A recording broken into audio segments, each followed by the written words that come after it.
बहुत ही प्यारे विद्यार्थियों, प्यार भरी सत श्री अकाल।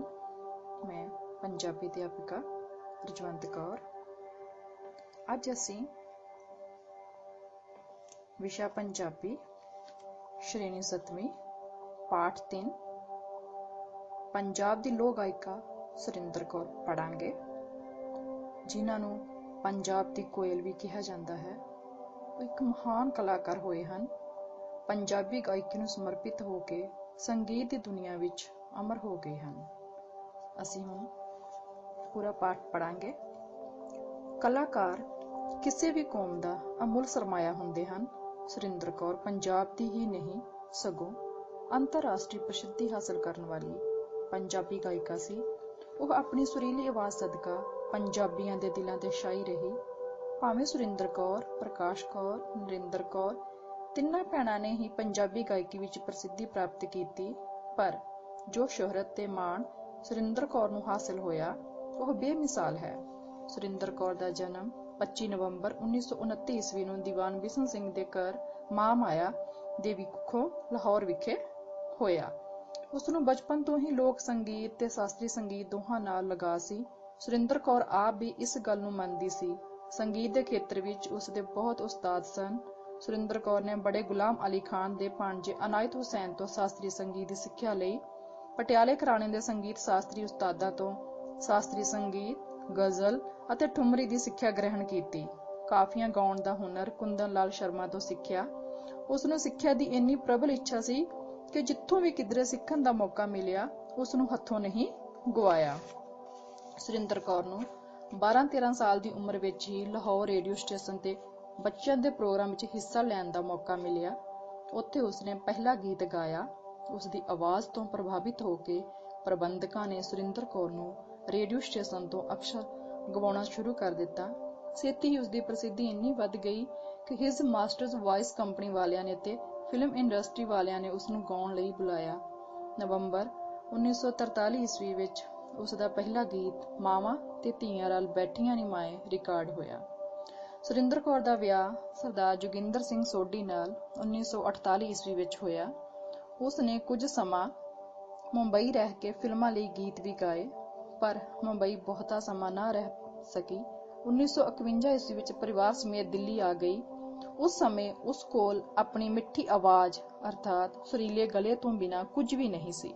ਉਸ ਨੂੰ ਮਹਿਸੂਸ ਹੁੰਦਾ ਸੀ ਕਿ ਉਸ ਦੇ ਗਲੇ ਵਿੱਚ ਰੱਬ ਵਸਦਾ ਹੈ ਤੇ ਸੰਗੀਤ ਤੋਂ ਉਸ ਨੂੰ ਇਲਾਹੀ ਸਰੂਰ ਮਿਲਦਾ ਹੈ ਤੇ ਦੁੱਖ ਸੁੱਖ ਵਿੱਚ ਸੰਗੀਤ ਹੀ ਉਸ ਦਾ ਸਾਥੀ ਹੈ। ਉਹ ਆਪਣੀ ਗਾਇਕੀ ਬਾਰੇ ਦੱਸਦੀ ਹੈ, ਗਾਉਣ ਦਾ ਸ਼ੌਂਕ ਮੈਨੂੰ ਬਚਪਨ ਤੋਂ ਹੀ ਸੀ। ਮੈਂ ਤਾਂ ਇੰਨਾ ਕਹਾਂਗੀ ਕਿ ਇਹ ਸ਼ੌਂਕ ਮੈਨੂੰ ਰੱਬ ਨੇ ਹੀ ਲਾਇਆ ਹੈ। ਰੱਬ ਦੀ ਅਪਾਰ ਕਿਰਪਾ ਨਾਲ ਇਹ ਸ਼ੌਂਕ ਪੂਰਾ ਹੋਇਆ ਹੈ ਅਤੇ ਹੁੰਦਾ ਰਹੇਗਾ। ਇਸ ਵਿੱਚ ਕੋਈ ਝੂਠ ਨਹੀਂ ਕਿ ਇਸ ਸ਼ੌਂਕ ਨੂੰ ਉਸਨੇ ਆਪਣੀ ਉਮਰ ਦੇ 7 ਦਹਾਕੇ ਨਿਭਾਇਆ।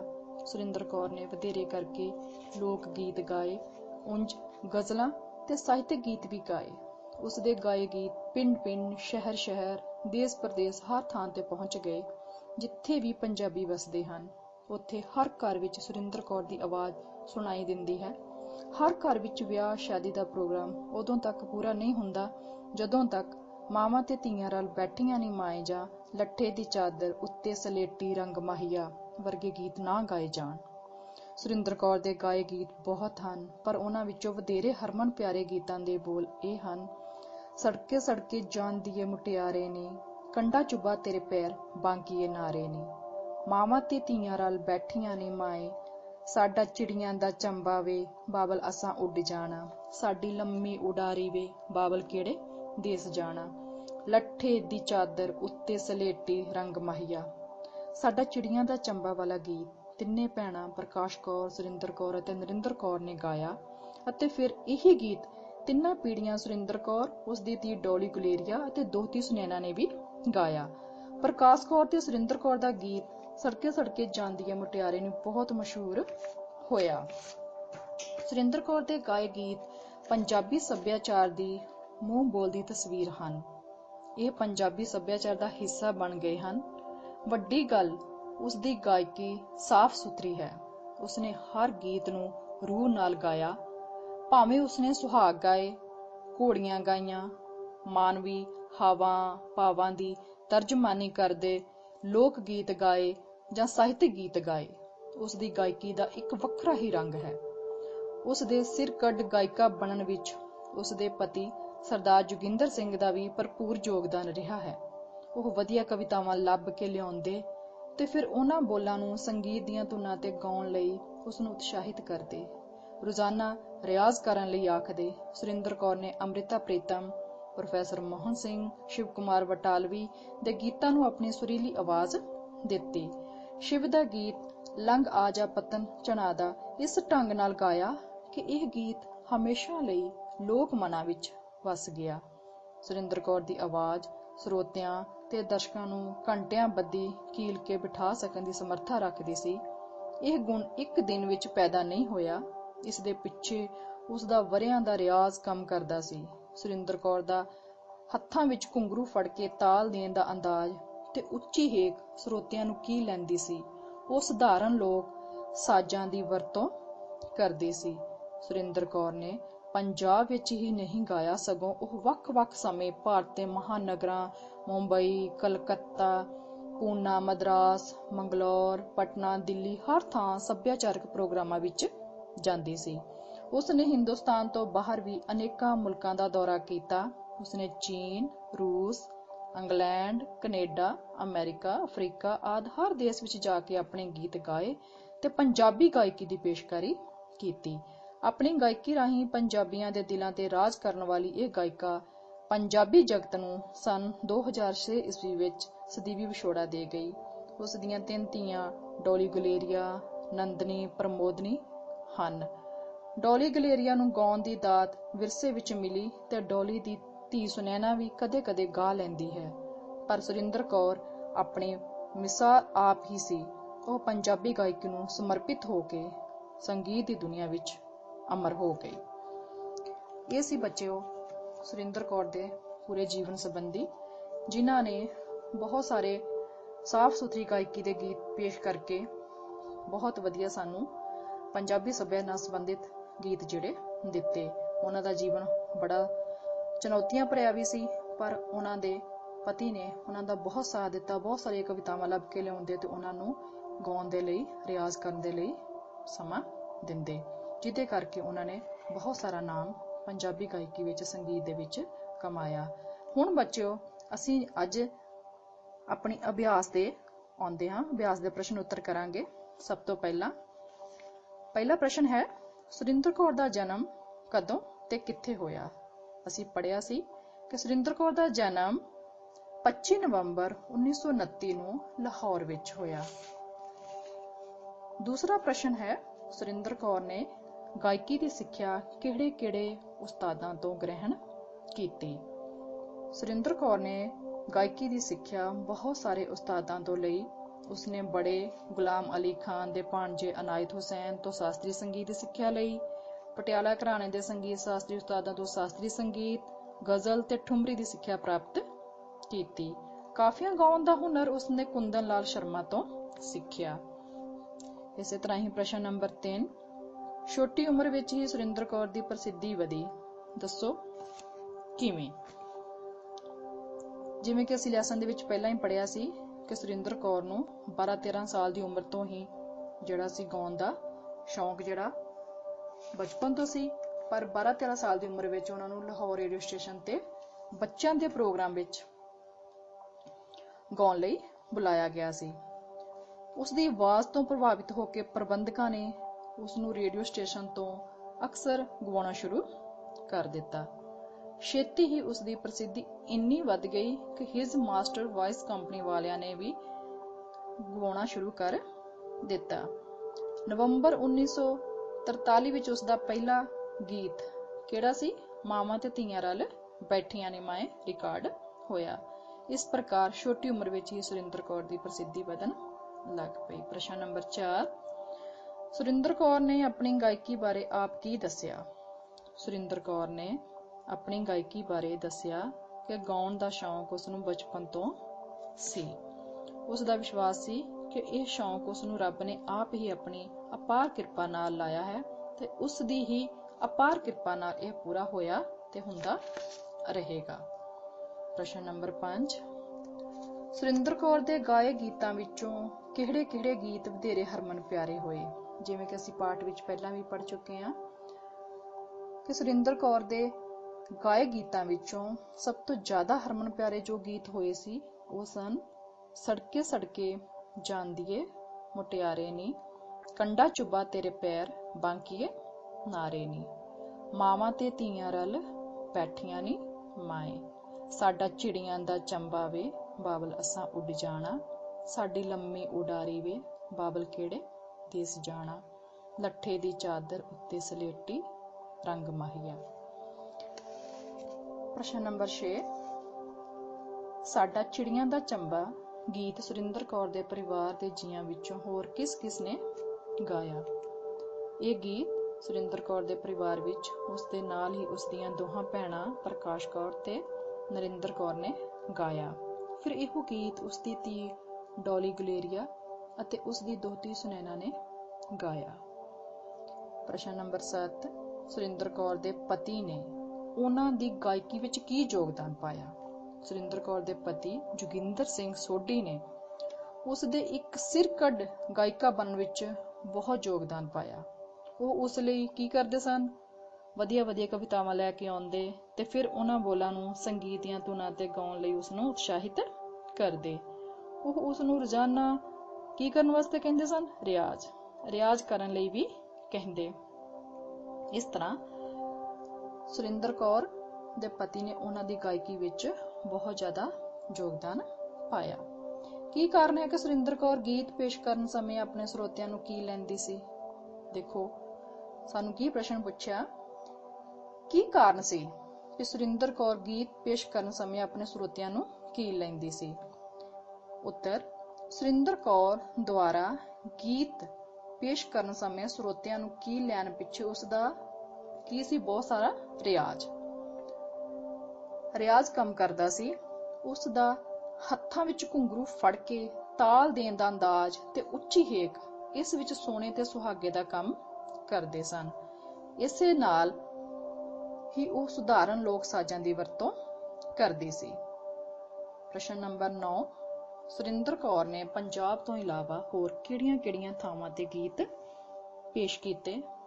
ਜਿਵੇਂ ਕਿ ਅਸੀਂ ਪਾਠ ਵਿੱਚ ਪੜ੍ਹਿਆ ਸੀ ਕਿ ਸੁਰਿੰਦਰ ਕੌਰ ਨੇ ਪੰਜਾਬ ਵਿੱਚ ਹੀ ਨਹੀਂ, ਪੰਜਾਬ ਤੋਂ ਇਲਾਵਾ ਭਾਰਤ ਦੇ ਹੋਰ ਬਹੁਤ ਸਾਰੇ ਮਹਾਨਗਰਾਂ ਮੁੰਬਈ, ਕੋਲਕਾਤਾ, ਪੂਨਾ, ਚੇਨਈ, ਬੰਗਲੌਰ, ਪਟਨਾ ਤੇ ਦਿੱਲੀ ਆਦਿ ਵਿੱਚ ਗਾਇਆ। ਇਸ ਤੋਂ ਇਲਾਵਾ ਉਸਨੇ ਭਾਰਤ ਤੋਂ ਬਾਹਰ ਚੀਨ, ਰੂਸ, ਇੰਗਲੈਂਡ, ਕੈਨੇਡਾ, ਅਮਰੀਕਾ ਤੇ ਅਫਰੀਕਾ ਬਹੁਤ ਸਾਰੇ ਦੇਸ਼ਾਂ ਵਿੱਚ ਵੀ ਗਾਇਆ।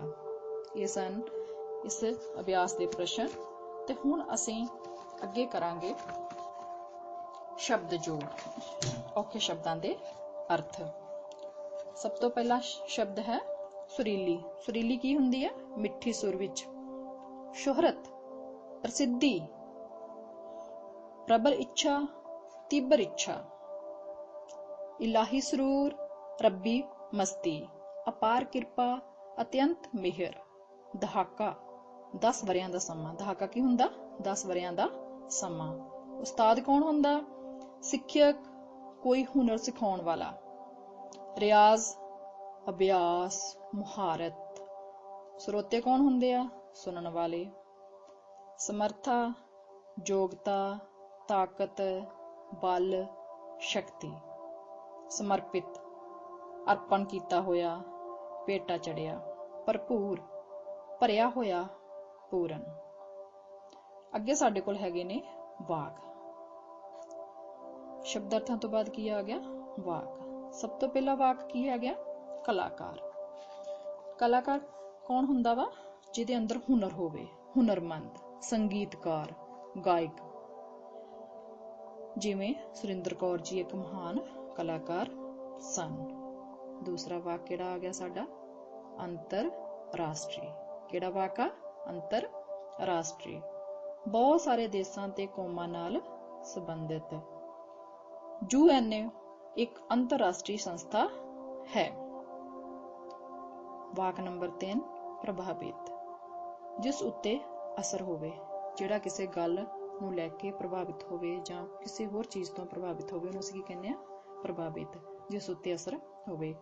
ਸੰਗੀਤਕਾਰ ਦੀ ਪੇਸ਼ਕਾਰੀ ਤੋਂ ਪ੍ਰਭਾਵਿਤ ਹੋਏ ਸਰੋਤੇ ਝੂਮਣ ਲੱਗੇ। ਆਪਣਾ ਵਾਕ ਆ ਗਿਆ 4 ਹਰਮਨ ਪਿਆਰੇ। ਹਰਮਨ ਪਿਆਰੇ ਕੌਣ ਹੁੰਦੇ ਆ? ਹਰ ਦਿਲ ਦੇ ਪਿਆਰੇ। ਸੁਰਿੰਦਰ ਕੌਰ ਦੇ ਗਾਏ ਗੀਤ ਪੰਜਾਬੀਆਂ ਵਿੱਚ ਬਹੁਤ ਹੀ ਹਰਮਨ ਪਿਆਰੇ ਹੋਏ। ਸਿਰਕੱਢ, ਅਗਲਾ ਵਾਕ ਹੈ ਸਾਡਾ ਸਿਰਕੱਢ। ਸਿਰਕੱਢ ਉੱਚੇ ਕੱਦ ਵਾਲਾ। ਕੌਣ ਹੁੰਦਾ ਵਾ? ਉੱਚੇ ਕੱਦ ਵਾਲਾ, ਉੱਚੇ ਦਰਜੇ ਤੇ ਪੁੱਜਾ ਹੋਇਆ। ਸ਼ਹੀਦ ਭਗਤ ਸਿੰਘ ਇੱਕ ਸਿਰਕੱਢ ਇਨਕਲਾਬੀ ਸਨ। ਅਗਲਾ ਵਾਕੀ ਸਾਡਾ ਆ ਗਿਆ ਹਿੰਦੁਸਤਾਨ। ਹਿੰਦੁਸਤਾਨ ਸਾਡਾ ਦੇਸ਼ ਭਾਰਤ। ਸੁਰਿੰਦਰ ਕੌਰ ਨੇ ਹਿੰਦੁਸਤਾਨ ਤੋਂ ਇਲਾਵਾ ਬਾਹਰ ਬਹੁਤ ਸਾਰੇ ਦੇਸ਼ਾਂ ਵਿੱਚ ਵੀ ਆਪਣੀ ਗਾਇਕੀ ਦਾ ਪ੍ਰਦਰਸ਼ਨ ਕੀਤਾ। ਸੱਭਿਆਚਾਰ। ਸੱਭਿਆਚਾਰ ਕੀ ਹੁੰਦਾ? ਕਿਸੇ ਇਲਾਕੇ ਦੇ ਲੋਕਾਂ ਦਾ ਰਹਿਣ ਸਹਿਣ, ਜੀਵਨ ਜਾਚ, ਮਨੋਰੰਜਨ ਦੇ ਸਾਧਨ, ਰਸਮਾਂ, ਰੀਤਾਂ ਰਿਵਾਜ, ਸਾਰਾ ਕੁਝ ਇਹਦੇ ਵਿੱਚ ਸੱਭਿਆਚਾਰ ਦੇ ਵਿੱਚ ਆ ਜਾਂਦਾ। ਲੋਕ ਗੀਤ ਸੱਭਿਆਚਾਰ ਦੇ ਦਰਪਣ ਹੁੰਦੇ ਹਨ। ਸੱਭਿਆਚਾਰ ਦਾ ਦਰਪਣ ਹੁੰਦੇ ਹਨ। ਕੌਣ? ਲੋਕ ਗੀਤ। ਅਗਲਾ ਵਾਕ ਆ ਸੁਹਾਗ। ਕੁੜੀ ਦੇ ਵਿਆਹ ਸਮੇਂ ਗਾਏ ਜਾਣ ਵਾਲੇ ਗੀਤ। ਕੁੜੀਆਂ ਕੀ ਹੁੰਦੀਆਂ? ਜਦੋਂ ਅਸੀਂ ਮੁੰਡੇ ਦੇ ਵਿਆਹ ਤੇ ਗਾਉਂਦੇ ਹਾਂ, ਸੁਹਾਗ ਹੁੰਦਾ ਕੁੜੀ ਦੇ ਵਿਆਹ ਤੇ ਗਾਇਆ ਜਾਣ ਵਾਲਾ ਗੀਤ। ਕੁੜੀ ਦੇ ਵਿਆਹ ਵਾਲੇ ਘਰ ਜਿੰਨੀ ਦੇਰ ਤੱਕ ਸੁਰਿੰਦਰ ਕੌਰ ਦਾ ਗੀਤ ਮਾਵਾਂ ਤੇ ਧੀਆਂ ਰਲ ਬੈਠੀਆਂ ਨੀ ਮਾਏ ਨਹੀਂ ਗਾਇਆ ਜਾਂਦਾ, ਉਨੀ ਦੇਰ ਤੱਕ ਜਿਹੜਾ ਸਮਾਗਮ ਸੰਪੂਰਨ ਨਹੀਂ ਸਮਝਿਆ ਜਾਂਦਾ। ਇਸੇ ਤਰ੍ਹਾਂ ਹੀ ਅੱਗੇ ਪ੍ਰਸ਼ਨ ਨੰਬਰ 4 ਆਇਆ ਸਾਨੂੰ। ਅਧਿਆਪਕ ਦੀ ਮਦਦ ਨਾਲ ਇਸ ਪਾਠ ਵਿੱਚੋਂ ਅਸੀਂ ਪੜਨਾਮ ਸ਼ਬਦ ਚੁਣਨੇ ਆ। ਤੇ ਪੜਨਾਮ ਸ਼ਬਦ ਕਿਹੜੇ ਆਏ ਨੇ ਇਸ ਵਿੱਚ? ਜਿਵੇਂ ਉਹ, ਉਸ, ਕੁਝ, ਆਪ, ਮੈਨੂੰ, ਸਾਡਾ, ਅਸਾਂ, ਸਾਡੀ ਆਦਿ। ਅੱਗੇ ਨਾਲ ਹੀ ਸਾਨੂੰ ਇੱਕ ਭਾਗ ਦਿੱਤਾ ਵਿਆਕਰਨ ਦਾ। ਉਹਦੇ ਵਿੱਚ ਹੈ ਕਿਰਿਆ। ਕਿਰਿਆ ਕੀ ਹੁੰਦੀ ਹੈ? ਉਹ ਸ਼ਬਦ ਜਿਸ ਤੋਂ ਕਿਸੇ ਕੰਮ ਦਾ ਹੋਣਾ, ਕਰਨਾ ਜਾਂ ਸਹਿਣਾ ਕਾਲ ਸਹਿਤ ਪ੍ਰਗਟ ਹੋਵੇ, ਉਹਨੂੰ ਅਸੀਂ ਕੀ ਕਹਿੰਦੇ ਆ? ਕਿਰਿਆ। ਜਿਵੇਂ ਗਾਉਣਾ, ਖਾਣਾ, ਜਾਣਾ, ਹੱਸਣਾ, ਬੋਲਣਾ ਆਦਿ। ਕਿਰਿਆ ਦੀਆਂ ਅੱਗੇ ਕਿਸਮਾਂ ਆ ਗਈਆਂ। ਕਿਰਿਆ ਦੀ ਪਹਿਲੀ ਕਿਸਮ ਅਕਰਮਕ ਕਿਰਿਆ। ਜਿਸ ਵਾਕ ਵਿੱਚ ਕੇਵਲ ਕਰਤਾ ਹੀ ਹੋਵੇ, ਕਰਮ ਨਾ ਹੋਵੇ, ਉਸਨੂੰ ਅਕਰਮਕ ਕਿਰਿਆ ਕਿਹਾ ਜਾਂਦਾ ਹੈ। ਸਾਰੇ ਬੱਚਿਆਂ ਨੂੰ ਪਤਾ ਲੱਗ ਗਿਆ? ਪਹਿਲਾ ਕਿਹੜੀ ਕਿਸਮ? ਅਕਰਮਕ ਕਿਰਿਆ, ਜਿਸ ਵਿੱਚ ਕੀ ਹੋਵੇ? ਕੇਵਲ ਕਰਤਾ ਹੀ ਹੋਵੇ, ਕਰਮ ਨਾ ਹੋਵੇ, ਉਸਨੂੰ ਅਕਰਮਕ ਕਿਰਿਆ ਕਿਹਾ ਜਾਂਦਾ ਹੈ। ਜਿਵੇਂ ਅਸੀਂ ਉਦਾਹਰਨ ਦੇਵਾਂਗੇ, ਐਗਜ਼ਾਮਪਲ ਦੇਵਾਂਗੇ। ਸੁਰਿੰਦਰ ਕੌਰ ਗਾਉਂਦੀ ਸੀ, ਸਰੋਤਾ ਸੁਣਦਾ ਹੈ, ਸੁਨੈਣਾ ਵੀ ਕਦੇ ਕਦੇ ਗਾਉਂਦੀ ਹੈ। ਇਹਨਾਂ ਵਾਕਾਂ ਵਿੱਚ ਸੁਰਿੰਦਰ ਕੌਰ, ਸਰੋਤਾ ਤੇ ਸੁਨੈਣਾ ਸ਼ਬਦ ਕਰਤਾ ਹਨ ਤੇ ਗਾਉਂਦੀ ਸੀ, ਗਾਇਆ ਸੀ ਤੇ ਗਾਉਂਦੀ ਹੈ ਅਕਰਮਕ ਕਿਰਿਆਵਾਂ ਹਨ। ਜਿਹੜੇ ਵਾਕ ਵਿੱਚ ਕਿਰਿਆ ਦਾ ਕਰਤਾ ਤੇ ਕਰਮ ਦੋਵੇਂ ਹੋਣ, ਉਸਨੂੰ ਅਸੀਂ ਕੀ ਕਹਿੰਦੇ ਆ? ਸਕਰਮਕ ਕਿਰਿਆ। ਜਿਵੇਂ ਸੁਰਿੰਦਰ ਕੌਰ ਨੇ ਲਾਹੌਰ ਵਿਖੇ ਵੀ ਗਾਇਆ। ਉਸਨੇ ਵਧੇਰੇ ਕਰਕੇ ਲੋਕ ਗੀਤ ਗਾਏ। ਮੈਂ ਅਕਸਰ ਰੇਡੀਓ ਸੁਣਦਾ ਹਾਂ। ਇਹਨਾਂ ਵਾਕਾਂ ਵਿੱਚ ਸੁਰਿੰਦਰ ਕੌਰ, ਉਸਨੇ ਤੇ ਮੈਂ ਸ਼ਬਦ ਕਰਤਾ ਹਨ। ਲੋਕ ਗੀਤ, ਰੇਡੀਓ ਤੇ ਲਾਹੌਰ ਸ਼ਬਦ ਕਰਮ ਹਨ। ਇਸ ਲਈ ਗਾਇਆ, ਗਾਏ ਅਤੇ ਸੁਣਦਾ ਹਾਂ ਸ਼ਬਦ ਸਕਰਮਕ ਕਿਰਿਆਵਾਂ ਹਨ। ਇਸ ਤੋਂ ਅੱਗੇ ਪ੍ਰਸ਼ਨ ਸਾਨੂੰ ਦਿੱਤਾ ਗਿਆ ਵਾ, ਉਹ ਦਿੱਤਾ ਗਿਆ ਵਾ ਕਿ ਅਜੋਕੀ ਪੰਜਾਬੀ ਗਾਇਕੀ ਦੀ ਮਾੜੀ ਦਿਸ਼ਾ ਤੋਂ ਜਾਣੂ ਕਰਵਾਓ। ਅੱਜ ਕੱਲ ਕਿਵੇਂ ਦੀ ਗਾਇਕੀ ਜਿਹੜੀ ਆ ਉਹ ਪੇਸ਼ ਕੀਤੀ ਜਾ ਰਹੀ ਆ। ਸਾਡੀ ਨੌਜਵਾਨ ਪੀੜ੍ਹੀ, ਸਾਡੇ ਬੱਚਿਆਂ ਨੂੰ ਕਿਵੇਂ ਦੇ ਗੀਤ ਜਿਹੜੇ ਆ ਸੁਣਨ ਲਈ ਮਿਲ ਰਹੇ ਆ, ਉਹਨਾਂ ਦੇ ਨਾਲ ਉਹਨਾਂ ਦੇ ਉੱਤੇ ਕੀ ਅਸਰ ਹੋ ਰਿਹਾ ਵਾ, ਇਹਦੇ ਬਾਰੇ ਜਾਣੂ ਹੋਣਾ ਸਾਡੇ ਲਈ ਬਹੁਤ ਜ਼ਰੂਰੀ ਆ। ਕਿਉਂਕਿ ਇਹੋ ਜਿਹੇ ਗਾਏ ਗੀਤ ਜਿਹੜੇ ਆ ਉਹ ਗਾਏ ਜਾਣ, ਸੁਣੇ ਜਾਣ, ਜਿਹਦੇ ਕਿ ਅਸੀਂ ਸਾਰੇ ਪਰਿਵਾਰ ਵਿੱਚ ਬੈਠ ਕੇ ਸੁਣ ਸਕੀਏ, ਜਿਹਦੇ ਨਾਲ ਸਾਨੂੰ ਕੋਈ ਸਿੱਖਣ ਲਈ ਮਿਲੇ, ਸਾਡੇ ਸੱਭਿਆਚਾਰ ਨਾਲ ਸੰਬੰਧਿਤ ਹੋਣ, ਜਿਹਦੇ ਨਾਲ ਸਾਡੇ ਮਾਨਸਿਕਤਾ ਉੱਤੇ ਕੋਈ ਮਾੜਾ ਪ੍ਰਭਾਵ ਨਾ ਪਵੇ। ਸਾਨੂੰ ਇਹੋ ਜਿਹੇ ਗੀਤ ਜਿਹੜੇ ਆ ਉਹ ਨਹੀਂ ਸੁਣਨੇ ਚਾਹੀਦੇ ਜਾਂ ਨਹੀਂ ਗਾਉਣੇ ਚਾਹੀਦੇ ਜਿਹਦੇ ਨਾਲ ਕਿਸੇ ਦੀ ਮਾਨਸਿਕਤਾ ਨੂੰ ਠੇਸ ਪਹੁੰਚੇ ਜਾਂ ਸਮਾਜ ਨੂੰ ਸੇਧ ਦੇਣ ਤੋਂ ਭਟਕੇ ਜਿਹੜੀ ਗਾਇਕੀ ਆ ਉਹ ਪੇਸ਼ ਨਾ ਕੀਤੀ ਜਾਵੇ।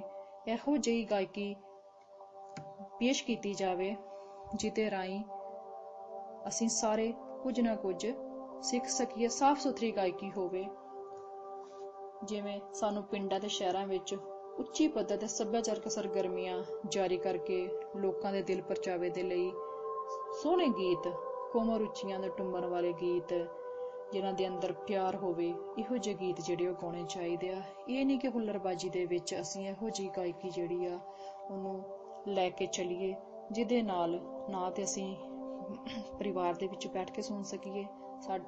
ਜਦੋਂ ਅਸੀਂ ਕਿਤੇ ਬਾਹਰ, ਸਾਡੇ ਕੋਈ ਭੈਣ ਭਰਾ ਜਾਂਦੇ ਨੇ ਕਿਤੇ ਬੱਸਾਂ ਦੇ ਵਿੱਚ, ਕਿਤੇ ਰੋਡ ਦੇ ਉੱਤੇ, ਇਹੋ ਜਿਹੇ ਕੰਨੀ ਗੀਤ ਪੈਣ ਜਿਹਦੇ ਕਰਕੇ ਸਾਨੂੰ ਕੋਈ ਠੇਸ ਪਹੁੰਚੇ, ਇਹੋ ਜਿਹੇ ਸਾਨੂੰ ਗੀਤ ਜਿਹੜੇ ਆ ਉਹ ਨਹੀਂ ਸੁਣਨੇ ਚਾਹੀਦੇ। ਸਾਨੂੰ ਖੁਦ ਵੀ ਗਾਉਣਾ ਚਾਹੀਦਾ ਵਾ, ਖੁਦ ਲਿਖਣਾ ਚਾਹੀਦਾ ਵਾ, ਖੁਦ ਚੰਗੇ ਗੀਤ ਲਿਖ ਕੇ ਪੇਸ਼ ਕਰਨੇ ਚਾਹੀਦੇ। ਦੇਸ਼ ਪਿਆਰ ਦੇ ਗੀਤ ਹੋਣ, ਸੱਭਿਆਚਾਰਕ ਗੀਤ ਹੋਣ, ਜਿਹਦੇ ਨਾਲ ਕਿ ਅਸੀਂ ਸਮਾਜ ਨੂੰ ਕੋਈ ਆਪਣੀ ਦੇਣ ਦੇ ਸਕੀਏ। ਬੇਸ਼ੱਕ ਉਹ ਸੰਗੀਤ ਦੇ ਰਾਹੀਂ ਹੋਵੇ। ਅਸੀਂ ਆਪਣੇ ਲੈਸਨ ਦੇ ਵਿੱਚ, ਆਪਣੇ ਪਾਠ ਦੇ ਵਿੱਚ ਵੀ ਪੜ੍ਹਿਆ ਹੈ ਕਿ ਸੁਰਿੰਦਰ ਕੌਰ ਨੇ ਪੰਜਾਬੀ ਗਾਇਕੀ ਦੇ ਵਿੱਚ ਕਿੰਨੇ ਉੱਚ ਪੱਧਰ ਦੇ ਗੀਤ ਗਾਏ ਹਨ, ਜਿਨ੍ਹਾਂ ਨੂੰ ਅੱਜ ਵੀ ਲੋਕ ਬੜੇ ਪਿਆਰ ਦੇ ਨਾਲ, ਸਿੱਧਤ ਦੇ ਨਾਲ